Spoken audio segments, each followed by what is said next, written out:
think it would be good to start. Okay. So thank you all for being here, attending to this workshop. We're very lucky to have this big and diverse group here today. And I'm sure we'll have some interesting discussions. So our breakout group will focus on the particular situation of seats when it comes to capacity development solutions in accessing climate finance. And we'll hear from our 4 panelists, and after we have this Q&A section. And the goal is really for everyone to participate and share their views, their experiences, actions that were successful. And this information is very much valued, and it will be fed into an OECD guidance. So today we'll be hearing from Kirsty McNichol, who's the Director of the Pacific Strategy Branch at the Australia Department of Foreign Affairs, Jevonique Henry, who's the Assistant Research Officer at the Commonwealth Secretariat, Sylvia Mancini, who's the Senior Program Officer, and Christina Dengel, who's the Knowledge Management Officer at the Adaptation Fund, and also Sasha Jatansait, who's the Finance Advisor at Antigua and Barbuda Commonwealth. And yes, now I think I will let the panelists present themselves.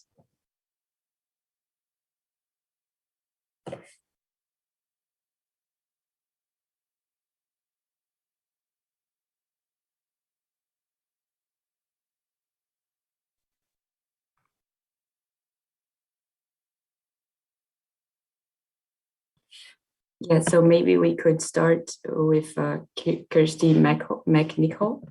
Could you please introduce yourself?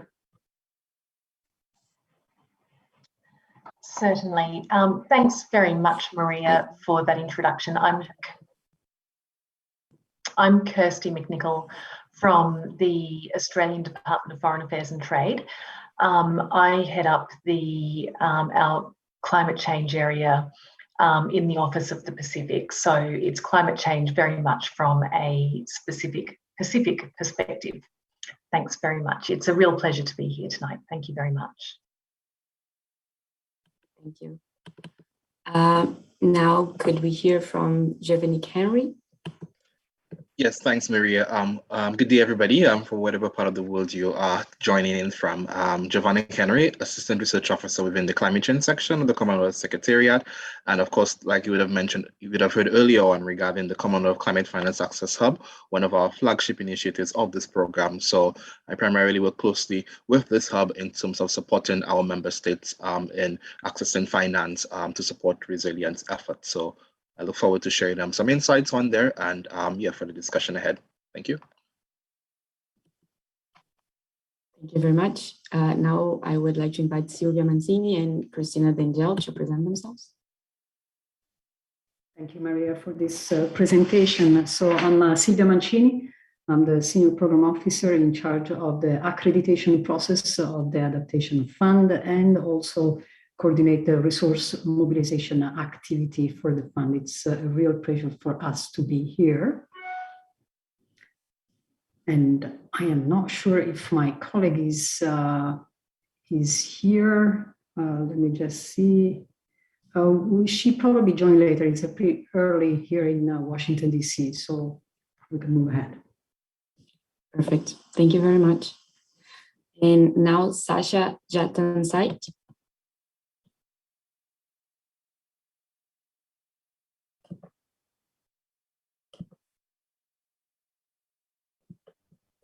I think, Maria, that I don't see Sasha among the participants as yet. I'm not sure for what reason, so maybe we can just go into the questions. Right, perfect. So thank you all very much. I will open the floor to the discussions and the presentations now. We'll start with Kirsty McNichol. And it would be interesting to hear in your experiences, what are the main bottlenecks that seats face when it comes to accessing climate finance, and how Australia is helping to lift these bottlenecks, and maybe what kind of results are you seeing and expecting from your current projects? Great. Thanks very much, Maria. I do have some slides which I'm unable to share simply for technological reasons at my end, but that's not critical anyway. So I will just speak. I can share them for you. Would you like me? Oh, that would be brilliant if you could, but it's not critical. I might just press on in the interests of time anyway. Okay.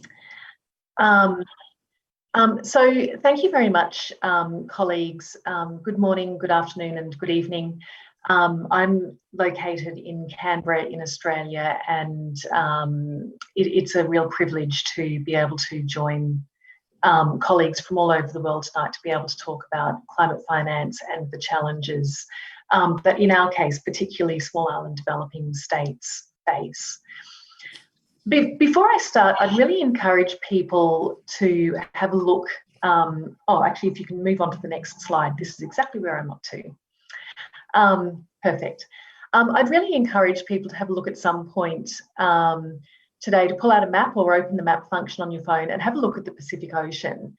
At first glance, it's not at all obvious that there are more than a dozen countries situated in the vast ocean, comprising hundreds of islands and atolls. These countries are small and they're remote, especially from Europe, and culturally, ethnically, and linguistically very diverse countries. Also keep in mind that many Pacific Island countries have very small populations. Tuvalu is the second smallest nation in the world by population size, only bettered by the Vatican, with a population of around 10,000 people. So just keep all of that in mind as I go through, because these are the places that I'm talking about. The impact of climate change on small island developing states like Pacific Island countries is complex and far-reaching, especially with the economic contraction that all countries have seen as a result of COVID. Climate change is affecting countries like Fiji and Vanuatu, who are technically in Melanesia, sort of up towards Solomon Islands.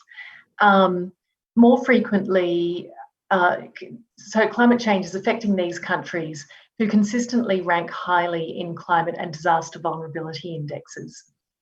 In these countries, more frequent or intense cyclones are having a significant economic impact.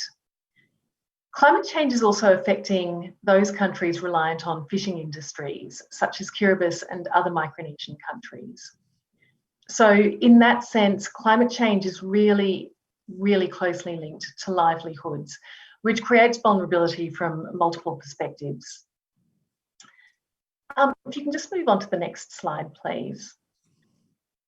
One piece of analysis that I'd really like to draw everyone's attention to today was done by the IMF in 2021, and it assessed Pacific Island countries' needs and access to climate finance.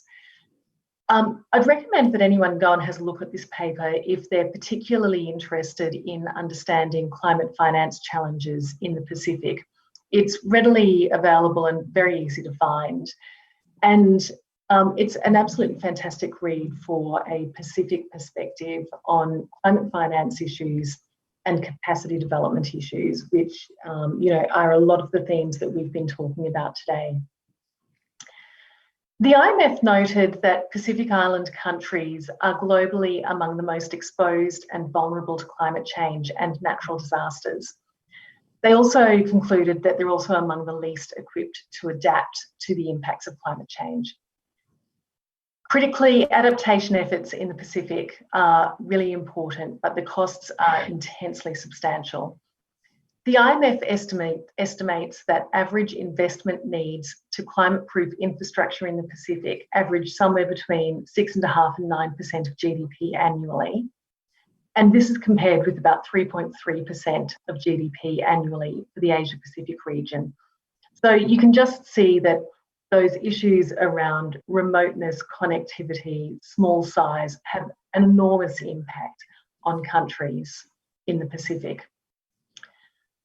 More recently, a Pacific Regional Debt Conference heard that many Pacific Island countries continuously remain in a recovery phase as new disasters strike while they are still recovering from previous ones.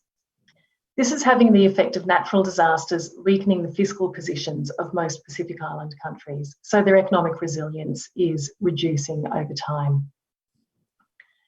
Both the IMF and Pacific countries conclude that without additional grant-based access to climate finance, meeting the cost of climate adaptation in Pacific Island countries will be extremely challenging. This is a really challenging conclusion for development partners in particular, as we all face post-COVID recovery. If you can move on to the next slide, please. So just a little about what Australia is doing from a climate finance perspective. We are committed to doing our part to increase access to climate finance, including for Pacific Island countries. We have increased our commitment to climate finance for developing countries in the Indo-Pacific region to 2 billion Australian dollars over the period of 2020 to 2025. And given the particular vulnerabilities to climate change facing our Pacific region, this commitment will see at least $700 million flow to meet Pacific needs. One thing that is a little unusual about Australia's climate finance spend is that globally, over 70% of our climate finance commitment has been spent on adaptation and building resilience over the last 5 to 7 years. And this adaptation focus has been largely focused in small island developing states and least developed countries.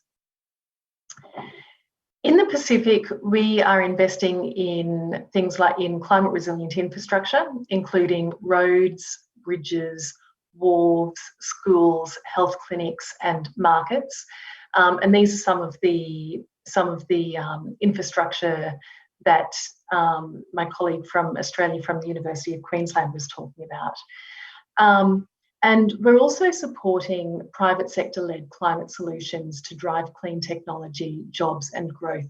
And this really ties into some of the ideas that, that the previous representative from the Commonwealth Secretariat was talking about as well.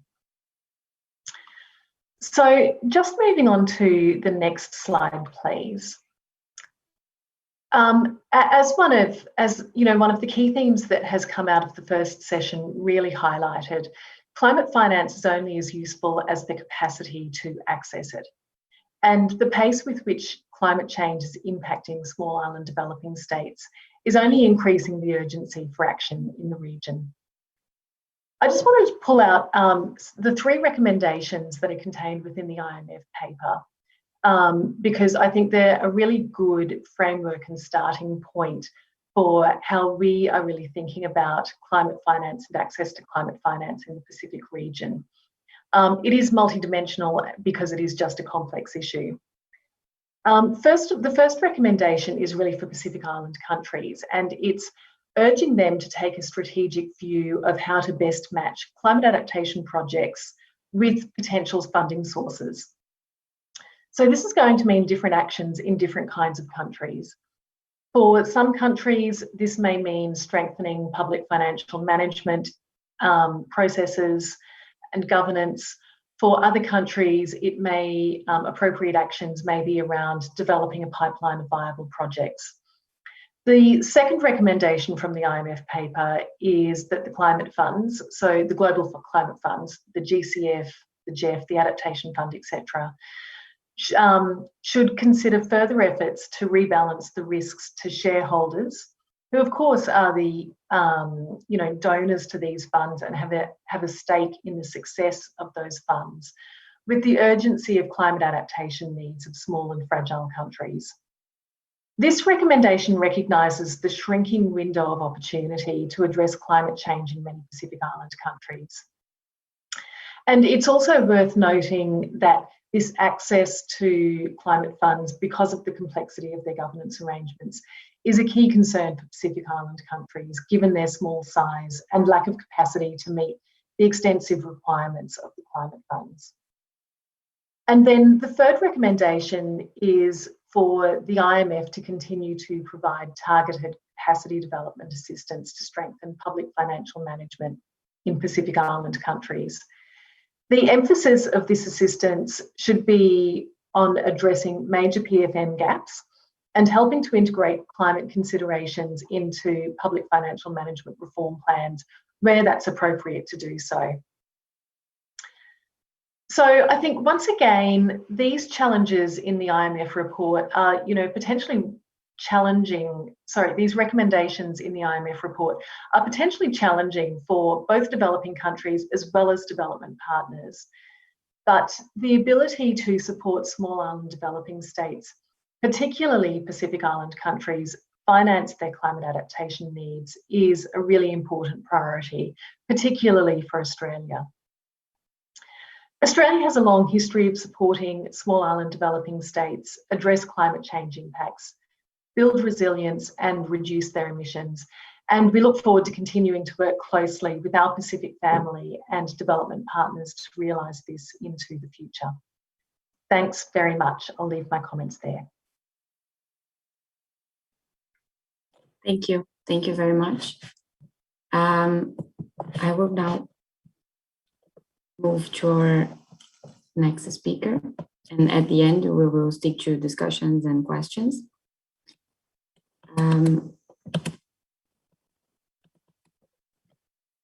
So now I will welcome Giovanni Henry from the Commonwealth Secretariat, and maybe we could discuss a little how the Commonwealth is supporting seeds through capacity development to face climate change and access finance, and maybe also what recommendations would you have for donors wanting to support partner countries in this space. I also have your presentation, so would you like me to share? Yes, thank you, Maria. Yes, you can probably share from your end. Yeah, that'll be great. Fantastic.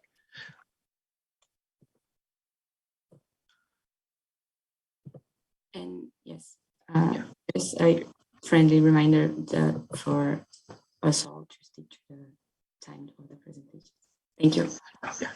Thank you so much. And I think it's actually quite fitting to come in just after my colleague from Australia. Of course, I'll speak in terms of our efforts in supporting SIDS, particularly regarding our work along the lines of the Commonwealth Climate Finance Access Hub. And of course, Australia is one of the sort of supporters of the hub from inception. So it's actually good to come in right now, right after this. So next slide, please.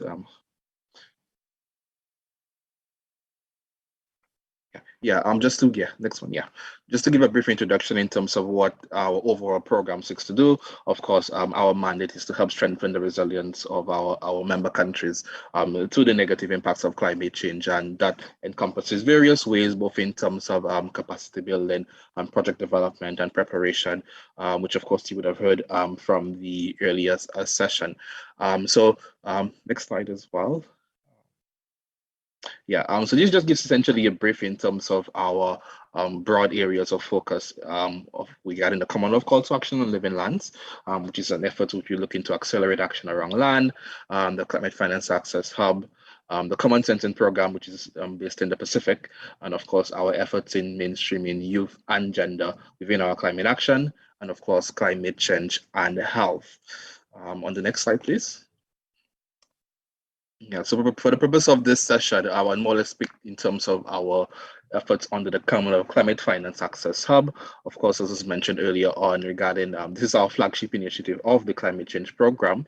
And of course, it adopts that sort of hub and spokes model with a central hub based in Mauritius with national climate advisors deployed in member countries. And as well as now we've expanded with the inclusion of regional climate finance advisors. So for example, in the earlier session, which we had in Albania, who would have been the regional advisor for the Indo-Pacific region. So it shows you the sort of expansion whereby, of course, through CIFA, which is the shortened term, which we sort of embed these advisors within government ministries and institutions to provide that sort of direct technical support, which meets the needs of the member countries through developing, whether it's project proposals, and of course that would allow them to meet the various requirements for these climate funds. Of course, we would have heard earlier on the sort of challenges in terms of access to the various funding lines and the need to strengthen capacity within that space. And of course, we also support in terms of climate change policy frameworks, which will allow them to enhance access to climate finance. So of course, I mentioned it's country driven. So we go based on the requests of member countries. And of course, one of the key areas which we seek to build partnerships. So for instance, you would have heard our efforts earlier on under the NDC partnership, the Climate Action Enhancement Package, the CAP initiative, where we've been able to support 4 of our member countries. And of course, we continue to build partnership with external partners that would allow us to enhance the delivery of capacity and support. Next slide, please. Yeah, so as I probably would have mentioned, so this just gives us the sort of the 6 main focus areas of which our focus is on. And of course, my colleague Labanya would have mentioned earlier on some of these as well. And, whether it means climate finance readiness, the human and insular capacity development, and of course, knowledge management and learning. Maybe go to the next slide, please, in the interest of time. Yeah. So this just more or less gives a few examples of how we've directly supported our member states in terms of the capacity building, whether it be in terms of climate budget targeting, that's on the policy end as well, whether it be in terms of supporting development of project development unit or climate finance unit as well, and also developing knowledge resources. So for example, I know we would have talked about subnational funds, and we've developed some support, done some work in Antigua, for instance, in developing operational modules that would allow sort of to operationalize the Sustainable Island Resource Framework, SUFRAN, in Antigua and Barbuda. And of course, a strong area of our focus is along the lines of youth as well. So we're advancing that sort of work and accessing finance, particularly on green entrepreneurship, green jobs for young people within our member states. So we've done a pilot program in St. Lucia, and we're looking to sort of scale that up and replicate that. Of course, like I would have mentioned, mainstreaming youth is supporting youth capacity is a fundamental component of our work as well. And of course, within the Pacific, we have these rights sub trainings, which I'll mention a bit later on as well, as part of the Common Sensing program, and how that is being rolled out to really strengthen capacity within the member countries and within the Pacific Islands. Next slide, please. So this just more or less gives a quick snapshot in terms of our progress since becoming operationalized in 2016. The Commonwealth Climate Finance Access Hub and the level of finance we supported member countries in mobilizing. And as you can see as well, capacity building is a strong element of the work which our advisors do in country and in the various institutions. So with roughly 1,900 officials trained over the past 4.5 years or so. So this just shows you our sort of footprint globally. Next slide, please. Yeah, one more again. Yeah, as mentioned briefly, but again, in the interest of time, I will not spend too much time on this on the next slide, which speaks about our call to action in Living Lands, which we're looking to sort of synergize action across the free area conventions and sort of enhance capacity along that lines. So yeah, you can probably go to the next, as well, which just more or less shows the sort of 5 thematic areas which this work program will cover. I'm not going to spend much time on this, but essentially, of course, within that space as well, we're looking to accelerate action around land, and that is a critical element in ensuring that we can achieve the targets of all the free area conventions. That's there. Next slide, please.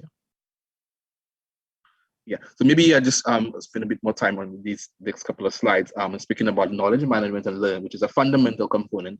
You would have seen within the 6 key areas of our focus areas that is a strong area of focus for us, that we ensure that based on our experiences, we are able to share with member states, because of course, through CFA, that is a Commonwealth Climate Finance Access Hub, whilst we've only been able to active in 16 member countries, we want to be able to share that knowledge and experience beyond those where we're operational.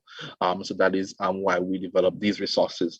So most recently, we developed this toolkit to enhance access to climate finance, which sort of utilizes collates the experiences of the hub, of the advisors in country across the various areas, and then sort of sharing best practices and lessons. So that is actually available within our climate change page. It's also available on the UNFCCC page and a few others as well. So that is a quite useful resource in sort of bringing together the experiences of our program in supporting capacity development and accessing finance within our member countries. Maybe next slide. This would just give, just more or less a few excerpts in terms of what's included within the toolkit, of course, in terms of how, particularly the knowledge sharing aspect. So, for example, we've seen where work done along the lines of private sector in Jamaica previously, is now being used to support work in Tonga, for example. So that is one of the fundamental, the strong aspects of the Commonwealth Climate Finance Access Hub, where our advisors can actually, that sharing that knowledge internally is one key component, but also, of course, sharing out externally to other member countries is a strong aspect of it. Maybe the next slide as well, please.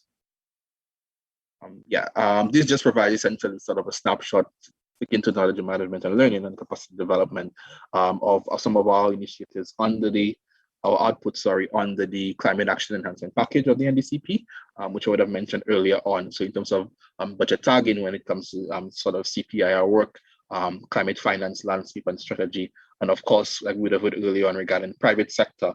So we've done similar work in Eswatini in strengthening private sector engagement. So we have that sort of broad experience and in various areas in supporting overall capacity development. Next slide as well, which just gives a quick snapshot in terms of our recent NDC series, which we've partnered with the NDC partnership, where we looked at all of these experiences, and we sort of developed in a webinar series to bring forward these learnings and experiences. And we also included the gender component, and of course you just mentioned earlier on the importance of gender integration within this. I know I'm running out of time, so just maybe next slide as well, which speaks to the Common Sensing project. Just in brief, essentially, this is a project based in the Pacific, of course, which seeks to utilize observation technology to support in building climate resilience, enhancing decision making, providing that sort of data which would support the development of grant applications. And the Commonwealth, maybe the next slide as well, serves as the sort of technical lead within this project, as it's a consortium of agencies who would support this project. And of course, like I said, in the interest of time, I will not dwell too much into it, but maybe on the next slide as well, I would mention the sort of ride shop trainings model, which we're deploying within the Pacific. So we've done similar in Fiji, Solomon Islands, and Vanuatu, where essentially seeks to utilize that sort of practical a model whereby the technical content is selected based on pre-identified challenges, areas, based on this member country's proposal, and then it's sort of utilized to build evidence and present a robust case. So in fact, this actually provides sort of the dual benefit, where we're utilizing these live concepts and proposals to work around that training. So that is actually one of the positive, really, I'd say, tangible ways of building capacity within the Pacific. And of course, like our advisor Labani would have mentioned earlier on, there is indeed potential for replicating that within other regions. Maybe next slide as well, as I almost come to an end. Yeah, of course, I would have mentioned our efforts in mainstreaming gender and youth, and of course, looking to build capacity around gender and youth is a fundamental component of our work, as all our advisors are sort of mandated to integrate gender and youth concerns within the projects developed in member countries, so to ensure they are sort of gender and youth responsive. So whether it be supporting developing gender action plans, etc., that is all elements of our work. In terms of sort of recommendations, I'll be able to be the next slide, just in brief. I think one of the, next slide, in terms of for enhancing donor participation, I think one of the key things is that collaboration is key, and particularly with initiatives, for example, like I would have mentioned, what we have, which has that sort of one in-country presence, that sort of strong knowledge sharing model. Of course, we encourage donor countries and agencies to sort of partner and support these entities in being able to deliver support to member countries, because these are models that have been successfully tested in accelerating the delivery of climate finance in member countries. So there's always an increased call to support these existing initiatives, and also embracing these new and sort of innovative financial instruments, which of course would be specific to the various countries. But I think that's particularly in the post-COVID era, there's a need to sort of embrace these, whether it be debt for climate swaps, etc. And of course, like what I mentioned, I would reiterate again the need for collaborating with IGOs. I think that is sort of a way, particularly like institutions like the Commonwealth Climate Finance Access Hub, or like what we are doing here today. I think it's important to support the knowledge sharing, particularly the South-South level. That is a strong way for doing that.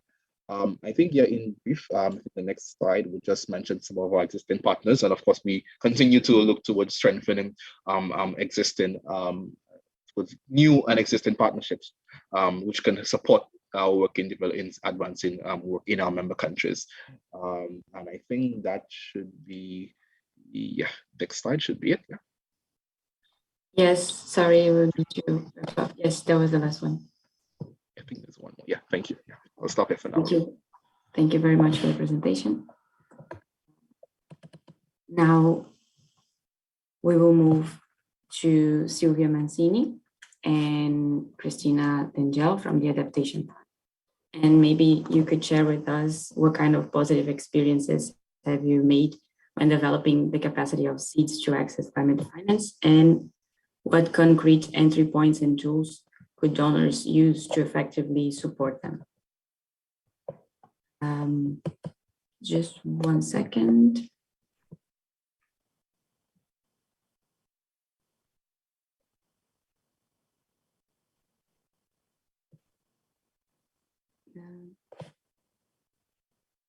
Did you share the slide with me? Because I don't find it here. I did, and but I can try from here. No, yeah, I found it. The latest version, yeah. Yes, yes. And if it is all possible, we would start with a short video. Okay.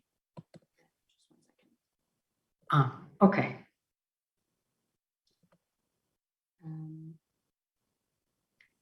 I can do.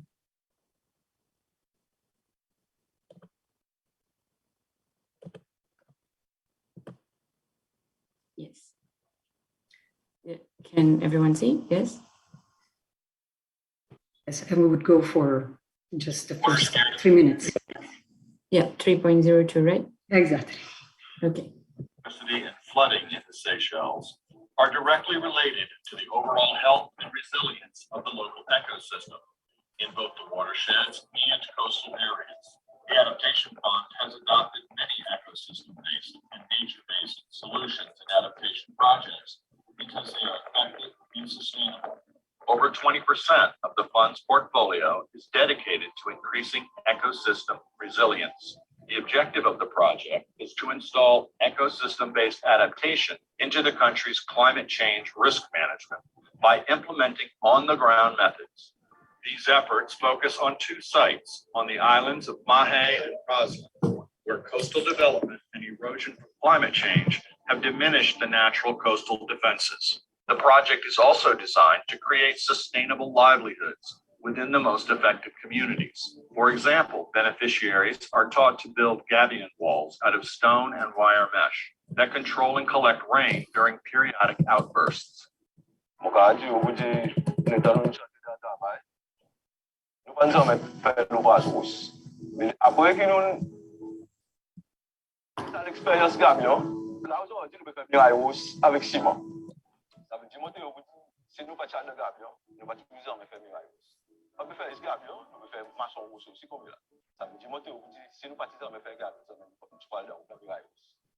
The Adaptation Fund project has 3 main components. Component 1 maintains and improves upland wetlands and watersheds and strengthens the integrity of the area's forests through reforestation, removal of invasive species, and recolonizing with native plants to manage watercourses and improve water holding capacity. Non plante manglier, pied-pan, ça fait bien pousser. Et ben, oiseaux, ils commencent à retourner, par exemple, comme en Florentin. Et bientôt, peut-être, dans un bout d'eau, à cause d'un bout d'eau longtemps là. L'État, comme si nous faisons un nettoyage, planter. Nous sommes contents, comme si on encourage bonne madame, bonne veine, du tout. Viens donner nous un coup de main. Continuez pareil, nous. Quitte là, propre. Pareil, ils ont besoin. Component 2 targets tidal wetlands, beach berms, and coral reefs with measures that include shoreline revegetation, improvement of coastal wetlands, coral reef rehabilitation and protection.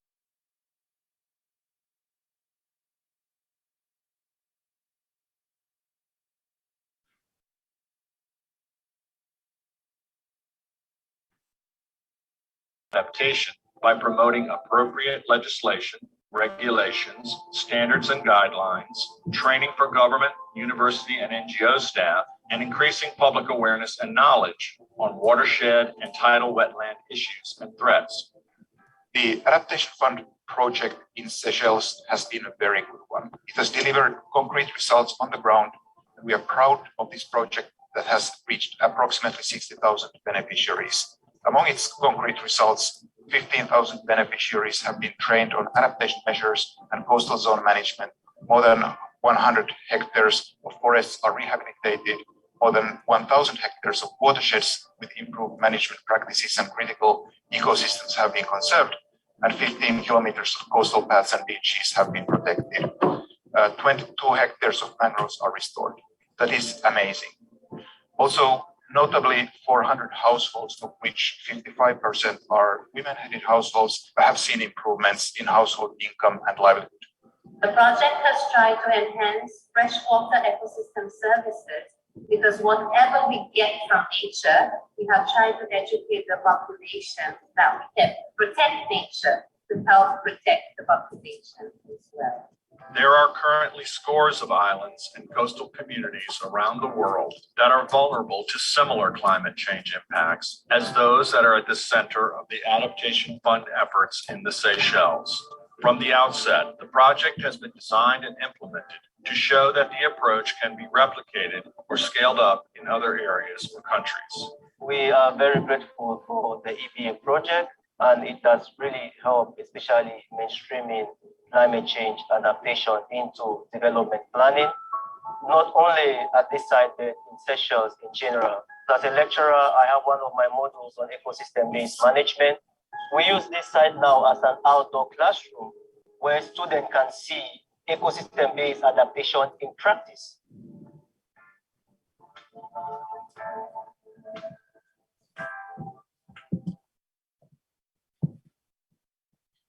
Okay. Sylvia, before sharing your slides, I would just remind you to stick to like 5 minutes so we can have some discussions at the end.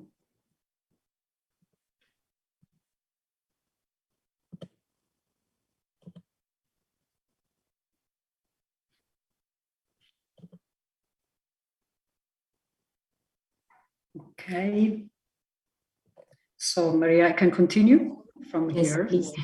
Thank you. Thank you. So we really started from the video because we wanted to be, we're trying to be extremely concrete in what we're trying to do, especially in the seeds. If we can move on to the next slide. So one of the characteristics is how the Adaptation Fund is already supporting small islands developing states. So first, in the fund governance, we have a special seats on the Adaptation Fund board currently fielded by Antigua Barbuda and the Seychelles. So to date, we have 24 projects that have been approved by the Adaptation Fund board for a total financing of US $164.5 million in 19 seeds. These include regular proposal and innovation small grants. And the active pipeline of regular project and program seeds amounts to 52.6 million.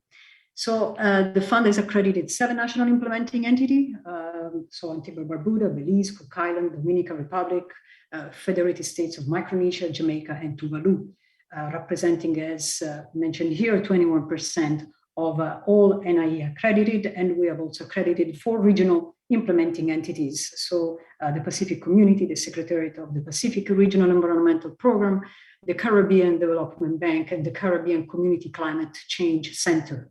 Now, one of the characteristics that we have pioneered since April 2015 is the Streamlined accreditation process. And we can move to the next slide. So just to give you a very short, for the sake of timing, a very short exposure here of the accreditation modality of the fund. So we have a regular accreditation, which is available to all entities of all types, sizes, and risk profiles. And we have been working very hard over the past years with operational linkages with the Green Climate Fund. And we now have, at the level of the 2 funds, we have a fast track accreditation process, which is essentially available to all applicant entities that have been accredited by the GCF and the IF within for a period of 4 years prior to the submission of the accreditation application to the fund. They are eligible for a fast track accreditation. Every 5 years, we also have a reaccreditation process. And this also can be regular reaccreditation, or it can be a fast track reaccreditation, again, based on the very important operational linkages that we have established between the two funds. Then, as I said, we have the streamlined accreditation process. We have pioneered this, and it has been a real benefit for small islands development states because of the support to smaller entities. And typical, these are available for applicants that execute and implement projects that cost up to 1 million and that have a staff up to 25 members. We can move to the next slide.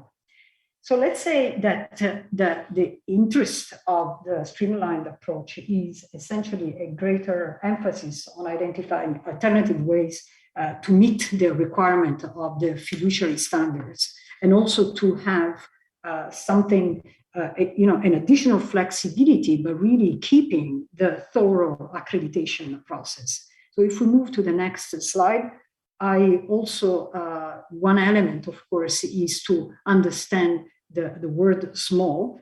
And as I said, it's really to consider small entities and that can follow a thorough accreditation process.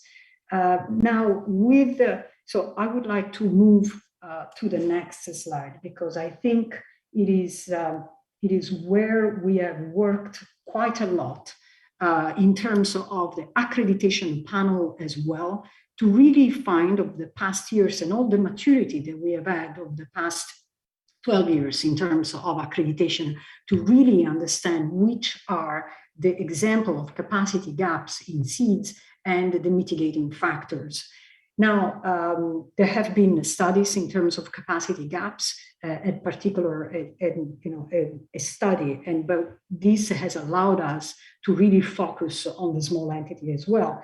So I just brought some potential gaps here and the mitigating factors. So the potential gaps that we have found in this experience of accreditation and also reaccreditation is first a less formal internal control than those of large entities, including the possibility for management to override existing controls. So the lack of formal internal control is, of course, not an indicator of a fraud or an error, but it's really any management override of control has a significant adverse effect on the control environment and lead essentially to an extended risk of fraud.